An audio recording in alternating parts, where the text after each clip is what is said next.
Bismillahirrahmanirrahim.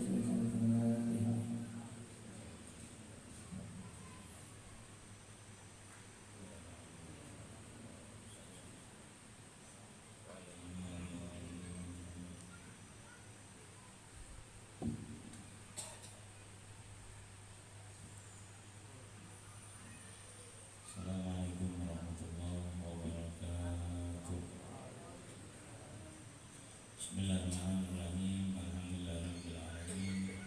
Allahumma shalli ala sayyidina Muhammadin wa alihi wa sahbihi ajmain. Wa min sahibihi wa wasayil maniyah wal hadi wa qalbi alabil hudan.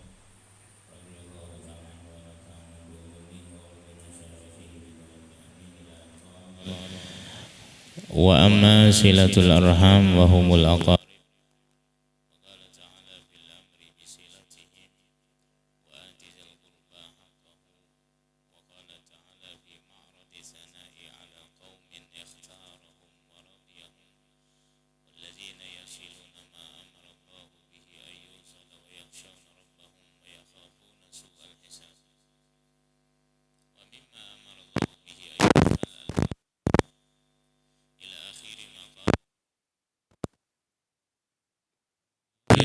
Al-Habib Al-Hadi,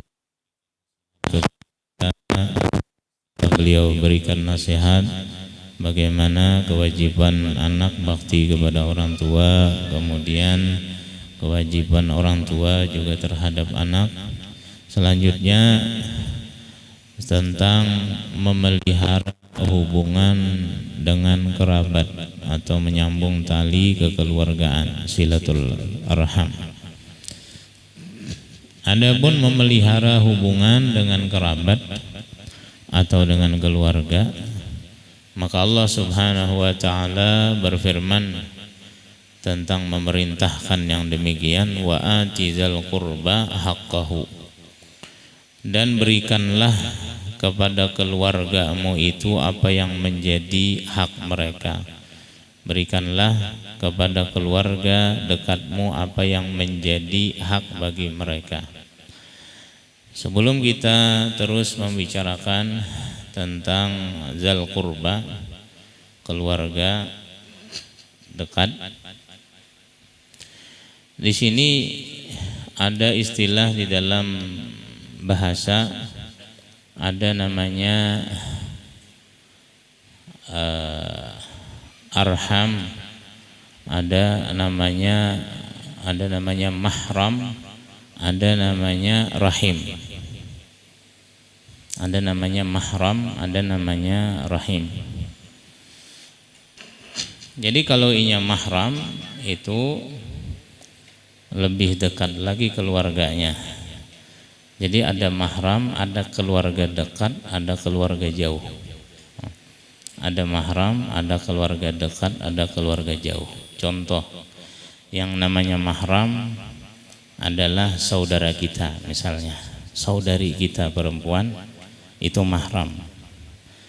Ada lagi karabat, keluarga dekat, sepupu kita, sepupu sekali, itu keluarga dekat. Dan itu bukan mahram, sudah sepupu sekali bukan mahram. Kemudian sepupu 2 kali dan seterusnya, itu keluarga jauh namanya, keluarga jauh. Itu contohnya. Jadi kalau nya mahram dan sanak seorang kada batal bersentuhan. Sepupu sekali itu sudah arham namanya, keluarga dekat, itu batal bersentuhan dan boleh kawin. Kalau sepupu 2 kali itu keluarga jauh, batal bersentuhan, boleh kawin. Adapun mahram kita, mahram ini dibagi menjadi 3. Ada mahram karabat, mahram nasab, ada mahram susuan, ada mahram dengan sebab kawin, musaharah namanya. Mahram dengan sebab karabat ini ada 7, dan sama juga mahram dengan sebab susuan ada 7 juga sama. Jadi mudah bagi kita mengingatkan mana yang mahram. Kenapa kita harus mengetahui mahram kita? Karena mahram itu tidak batal bersentuhan dan haram kawin, tidak boleh kawin. Yang pertama, mahram kita dibagi mahram ini supaya mudah mengingat. Ada yang ke atas, ada yang ke bawah. Jadi kalau yang ke atas itu mama atau abah kita, itu mahram sampai Nabi Adam. Andai kata kita bertamu misalnya melebihi daripada datu, di atas datu itu masih hidup, kawitan datu, mbahnya kainya datu, neneknya datu, sampai ke atas, bahkan sampai Nabi Adam, kada bersentuhan kita, kada haram, itu mahram kita. Siti Hawa mahram kita, nenek moyang kita Siti Hawa. Jadi sampai ke atas, kawitan abah, kawitan mama, sampai ke atas. Jadi mulai abah mama kita sampai Nabi Adam itu mahram kita bertahan. Kemudian lagi dari ke bawah pulang, jihad bawah, mahram kita juga anak laki-laki dan anak perempuan kita. Sampai ke bawah juga, andai kata panjang umur sampai hari kiamat, bertamu mahram kita bertahan. Anak kita, cucu kita, cicit kita, sampai hari kiamat mahram kita bertahan loh. Nah, jadi keturunan kita nih sampai hari kiamat mahram kita bertahan. Itu kada batal bersentuhan. Nah, kemudian dari samping pulang, kada batal juga mahram kita juga dari samping. Dang sanak kita, dang sanak saabah kah, dang sanak samama kah, atau saabah sama mama. Pokoknya bila bedang sanak sudah kada batal, sudah itu mahram kita.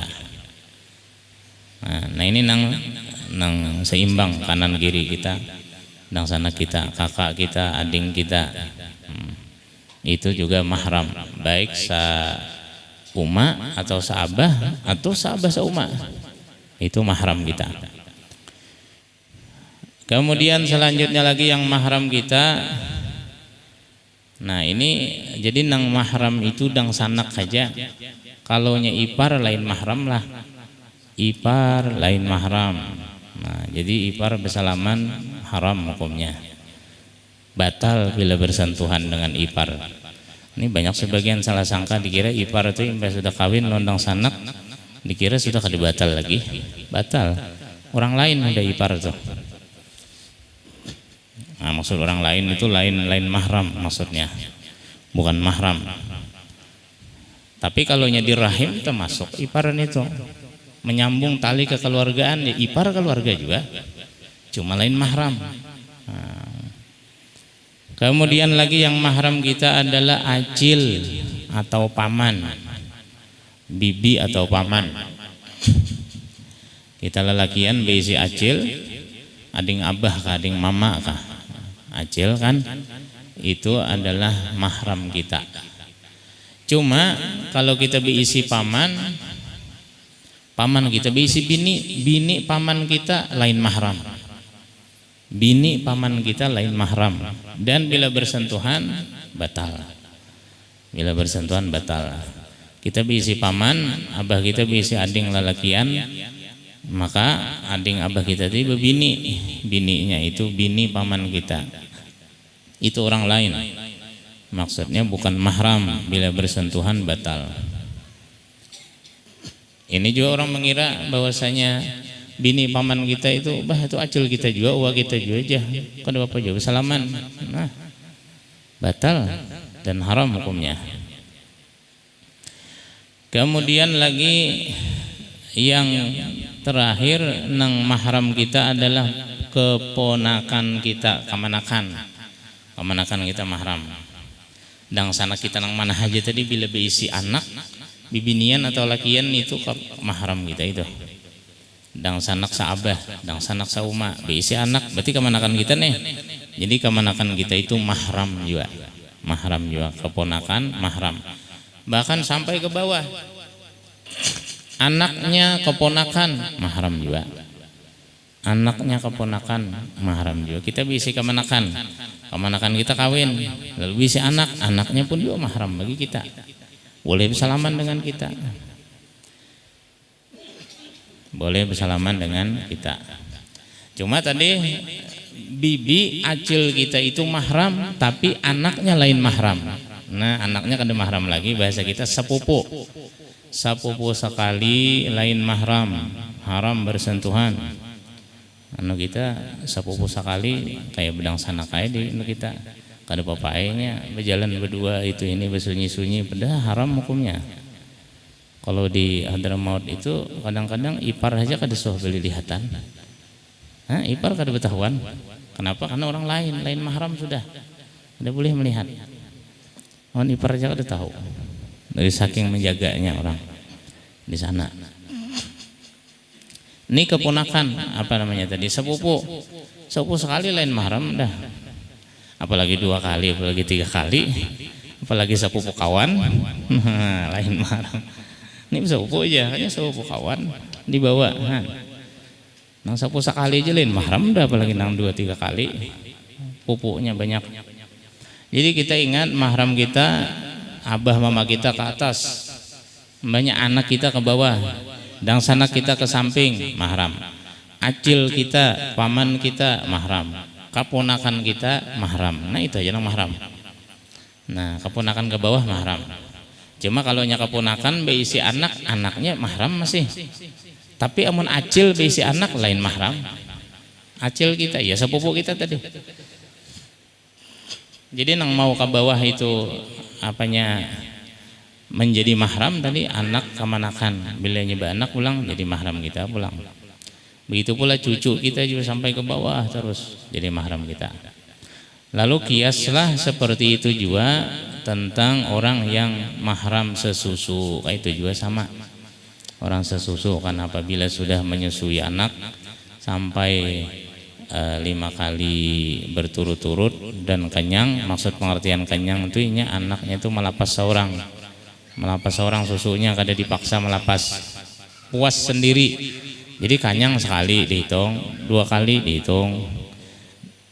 Zaman dahulu aja bang lah, atau orang-orang zaman sekarang nang bahaya sesusu ini apabila meninggal anak lawan orang nang bebanyu susunya juga nang tuang ingon bahaya. Kalau hanya menyusui jadi harus diperhatikan. Kalau pina jadi dang sanak sesusu ini jadi mahram, kada boleh kawin dan boleh bersentuhan. Jadi mahram bang, kada batal wudu. Cuma anak sesusu ini kada mewarisi harta, itu bedanya. Kalau urusan harta kada mewaris, anak nasab aja yang mewaris. Kalau anak susu kada mewaris. Cuma sama juga abahnya, mamanya itu juga jadi abahnya. Pang siapa nang menyusui?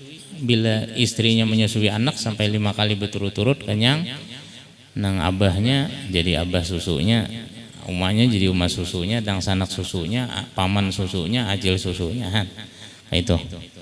Jadi keluarga dari mahram, keluarga semahram aja. Cuma kada keluarga mewaris harta kada. Sama juga 7 juga tadi. Mahramnya ada 7. Jadi kalau lelakian mahramnya mama, anaknya, saudarinya, bibi dari jihad abah, dang sanak abah, acil dang sanak mama, keponakan dari anak saudara, keponakan dari anak saudari. Itu ada 7, sama juga dengan mahram radha'ah. Kemudian ada lagi mahram musaharah, mahram dengan sebab kawin. Mahram dengan sebab kawin, yang pertama mertua, yang kedua minantu, jadi mahram. Jadi kalau sudah inya akad nikah, sudah kawin tuh jadi kawitan daripada bini kita tuh langsung jadi mahram kita dan selama-lamanya. Jadi mintuha lawan minantu nih kada ada istilah habis masaknya, kada ada expirednya. Kalau udah lagi bini bila cerai hampir dah lain biniku sudah bilanya cerai.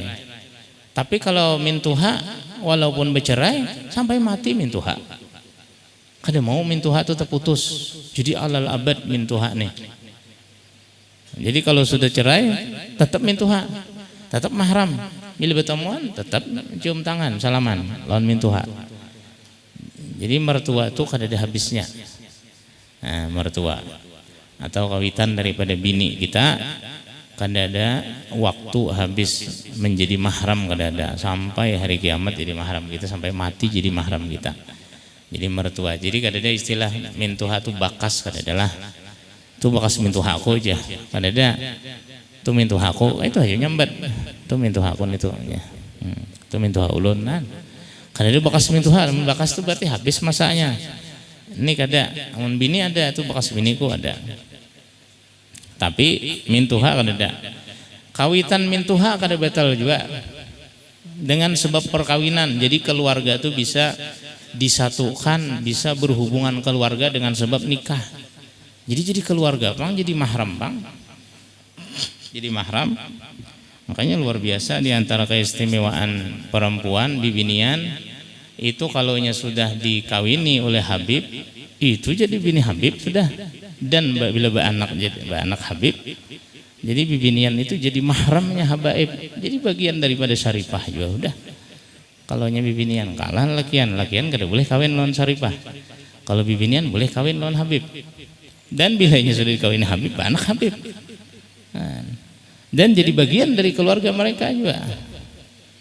Jadi bisa hendak menjalin keluarga dengan habaib, misalnya bisa kita berminantu Habib kan, jadi mertua Habib, jadi mahramnya Habib juga, jadi mintu hasidin sampai kiamat, jadi mintu hasidin sampai di akhirat jadi mintu Habib.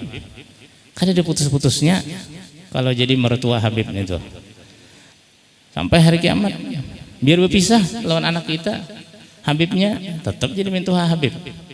Itu bang, dahulu orang zaman Sayyidina Hasan kan berabut hendak kepada Sayyidina Hasan nih, kawini anak lon walaupun akad nikah aja lon pian nih asal pian kawini, sakanya hendak jadi minantu, hendak jadi mertua Sayyidina Hasan cucu Nabi. Kan banyak Sayyidina bebini Sayyidina Hasan itu terkenal dengan ketampanannya. Itu nang diharapkan orang, keberkahannya itu.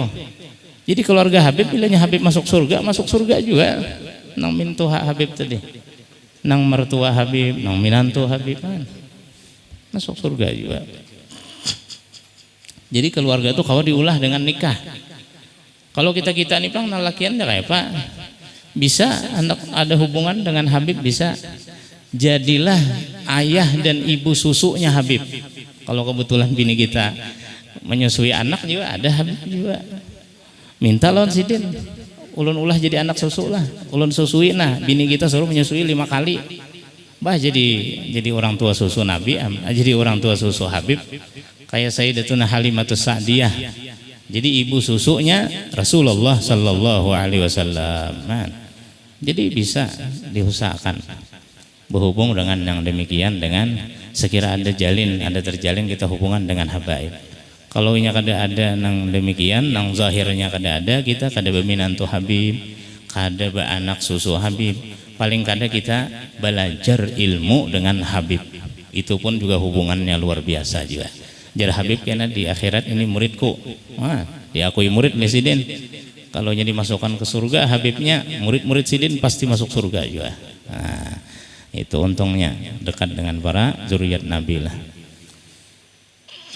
Jadi mertua tadi alal abad, selama-lamanya, kada ada masanya, ada akhirnya, kada ada expertnya.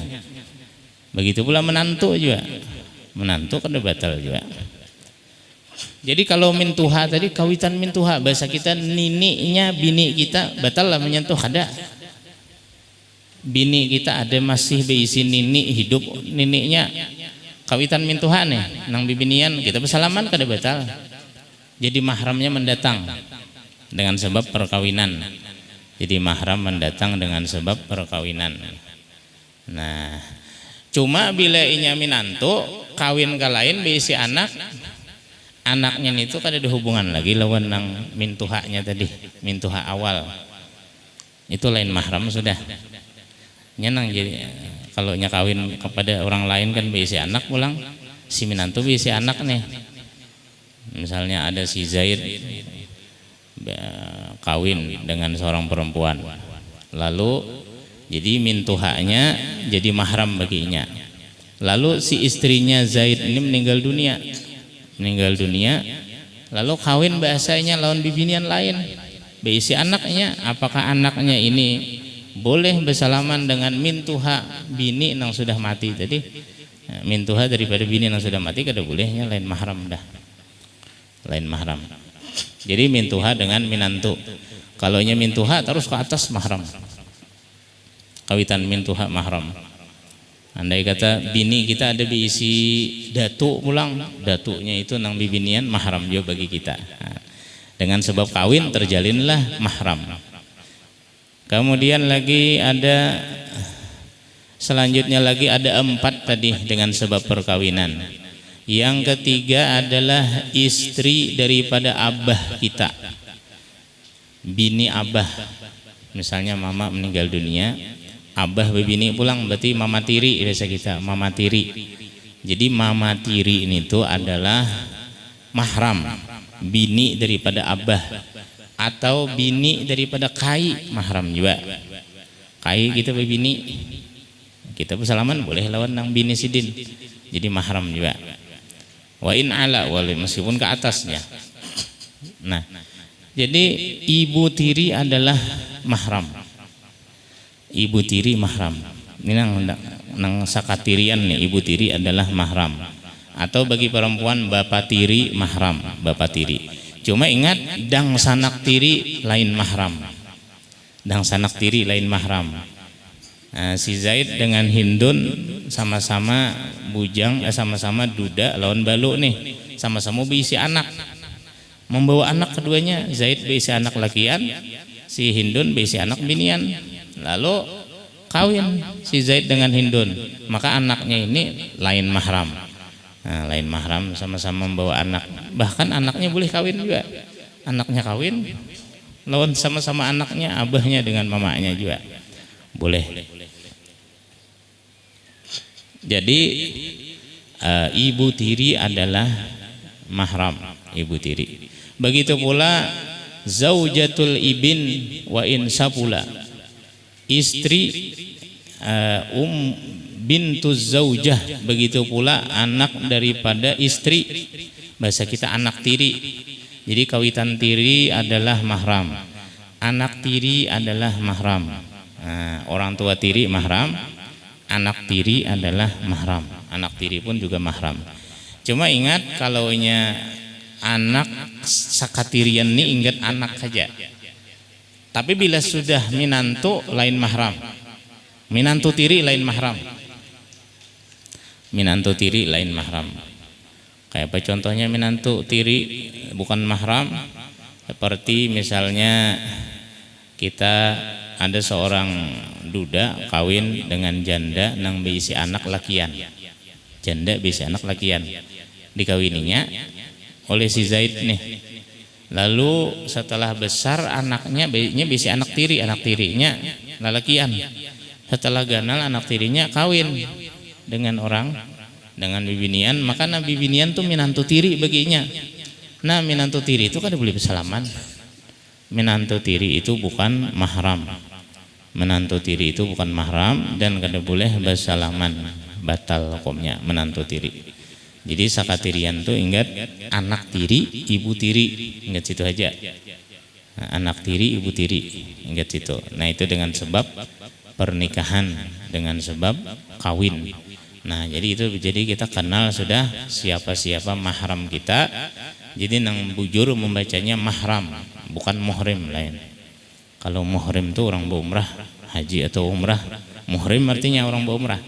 Tapi nang bujur mahram. Mahram itu artinya ada lebih daripada keluarga. Kalau keluarga dekat ada, keluarga jauh ada. Tapi kalau mahram ini bukan dekat jauh lagi, abah kita, mama kita, nah, lebih dekat lagi. Kalau kita disuruh menyambung, memelihara hubungan dengan keluarga, apalagi kita dengan abah mama kita, lebih dianjurkan lagi. Nah, lebih dianjurkan lagi untuk memelihara hubungan dengan mereka. Nah itu namanya mahram. Mahram. Adapun yang disuruh di sini ini bukan mahram tuh ya kita bakti dengan orang tua, mahram itu dengan menghubungkan keluarga, tali kekeluargaan. Nah, yang disuruh yang dinasihatkan oleh Imam Haddad ini adalah tali yang kedua, yaitu hubungan kekeluargaan. Nah, selain yang itu tadi, selain yang mahram tadi, hubungan kekeluargaan seperti apa? Seperti tadi sepupu, nah, seperti ipar. Nah, itu keluarga dekat tuh. Yang kayak lagi bini dari paman kita atau laki daripada acil kita. Nah, itu keluarga dekat tuh. Jadi yang disuruh di sini adalah menyambung hubungan dengan kerabat, dengan keluarga dekat terlebih dahulu. Bila sudah keluarga dekat selesai, hanya keluarga yang jauh. Yang jauh selain mereka-mereka itu tadi. Wa qala ta'ala, Allah Subhanahu wa ta'ala berfirman lagi, fi ma'radis sana'i ala qaumin ikhtarahum wa radiyahum. Allah berfirman memuji suatu kaum yang Allah Ta'ala pilih dan Allah Ta'ala ridai, yaitu apa?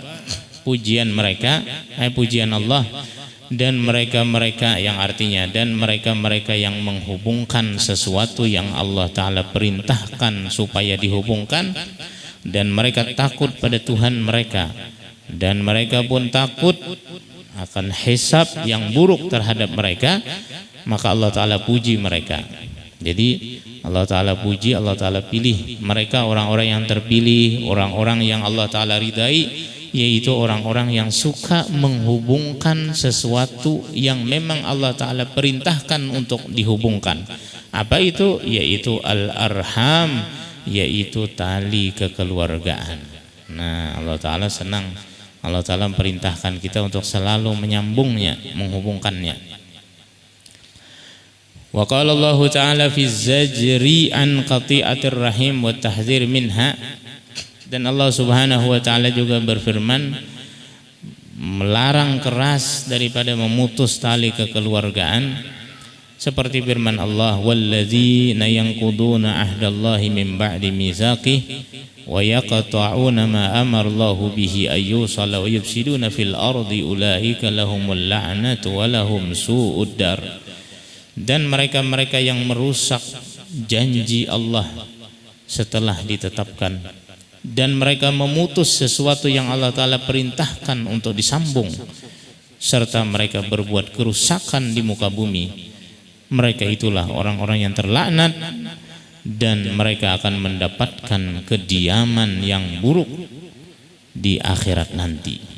Jadi mereka-mereka yang sengaja memutuskan tali kekeluargaan, tidak menghubungi keluarganya lagi, itu mereka akan dapat laknat daripada Allah Subhanahu wa Ta'ala, dan mereka akan mendapatkan kediaman yang sangat buruk, yaitu neraka jahanam, wal iyadzu billah. Wa qala ta'ala, Allah Ta'ala berfirman lagi, fahal asaitum in tawallaitum an tufsidu fil ardi wa tuqatti'u arhamakum. Maka apakah kiranya jikalau mereka berkuasa itu akan merusak sesuatu di muka bumi ini dan akan memutus hubungan kekeluargaan? Apakah sekiranya mereka itu jika berkuasa akan memutus tali kekeluargaan atau akan merusak sesuatu yang baik di muka bumi ini? Ulaika alladzina la'anahumullahu fa asammahum wa a'ma absarahum.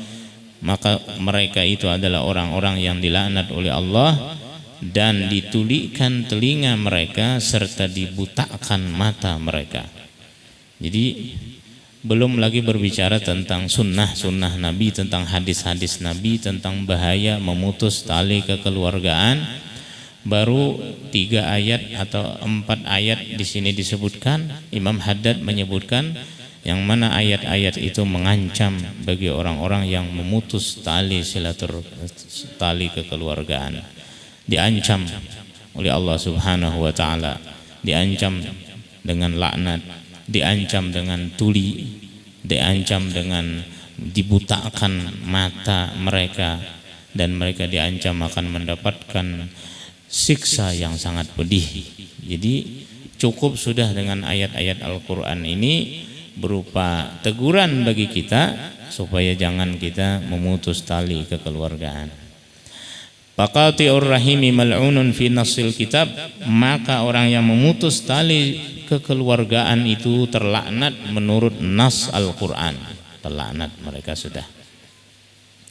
Maka itu sebagian ada yang mengatakan ya, kam min talil Qur'an wal Qur'anu yal'anuh. Berapa banyak orang yang membaca Al-Qur'an sedangkan Al-Qur'an melaknat dia. Bagaimana bisa ya Al-Qur'an melaknat? Oh, ternyata orang yang memutus tali kekeluargaan sedang membaca Quran.